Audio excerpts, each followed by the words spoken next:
el envío de las tropas. Maximiliano Esbarbio Osuna es analista internacional, nos acompaña desde Buenos Aires, en Argentina. Maximiliano, buenas noches, ¿cómo le va? Hola, ¿cómo estás? Buenas noches. Maximiliano, revisamos lo último, más sanciones se mezclan con las de la Unión Europea, ¿no? Estas sanciones que vienen ahora desde la Casa Blanca, primer paquete de sanciones. Queda ahora en jaque el Nord Stream 2. Acá hay dos interrogantes. Uno, ¿a quién afecta realmente? Y dos, ¿es esta, Maximiliano, la verdadera forma de resolver este conflicto? Porque se llama la diplomacia, pero con sanciones. Entonces, ¿a qué conduce todo esto? Exactamente, esta situación en realidad viene siendo provocada desde hace varios meses y se acentuó desde la salida de Angela Merkel de la Cancillería alemana. Por eso Alemania hoy mismo también ratificó que el gasoducto Nord Stream 2 no se inauguraría.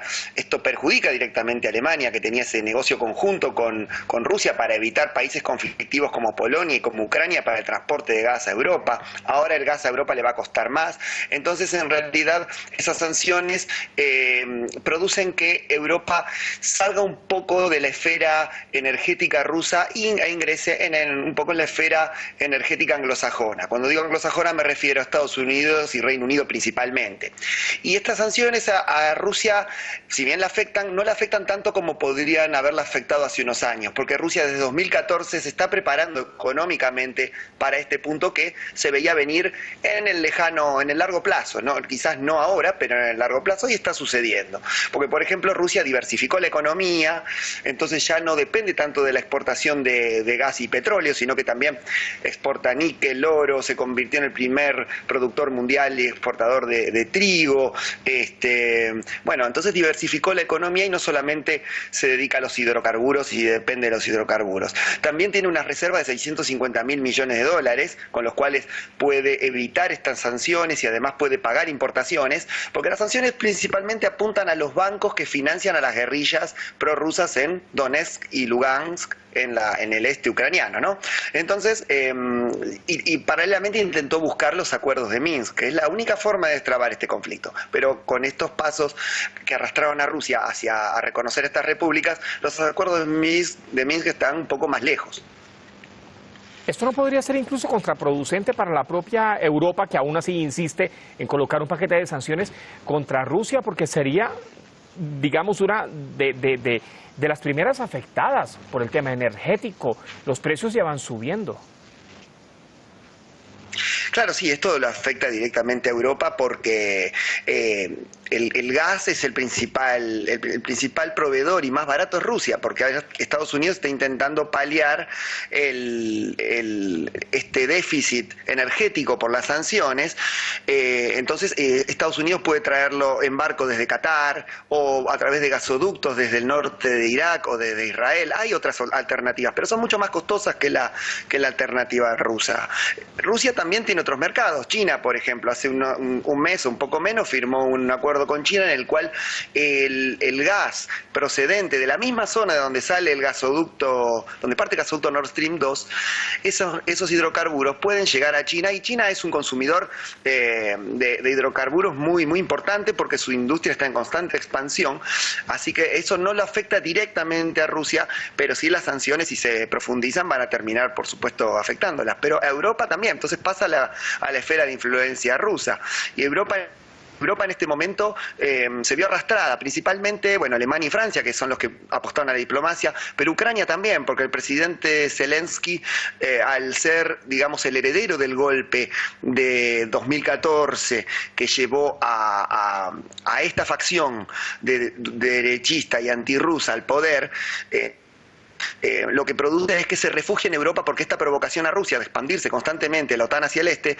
busca que Zelensky, al ser parte de esta provocación ante la reacción rusa, tenga que pedir ayuda a la OTAN. Entonces, de esta manera se militariza más, se endeuda más, tiene asesores militares europeos y norteamericanos en su territorio. Entonces, la OTAN no solo se expande hacia el este, sino que el presidente Zelensky se ve forzado a refugiarse por esta guerra que ya existe en el este de Europa. Esta escalada de tensiones produce que la OTAN haya arrastrado no solamente a Ucrania, sino también a Rusia a esta desagradable y peligrosa tensión, la cual se está viviendo en el este europeo, inclusive también en parte de territorio ruso, porque hay escaramuzas que han traspasado las fronteras y ya hay refugiados del este ucraniano que están llegando a Rusia y tienen que ser asilados. Así que esta peligrosa ecuación se viene gestando desde 2014 con el golpe que hubo en Ucrania del presidente derrocado prorruso que fue elegido democráticamente, fue derrocado por ayuda de las ONG occidentales con dinero del Departamento de Estado, reconocido por el Departamento de Estado de Estados Unidos.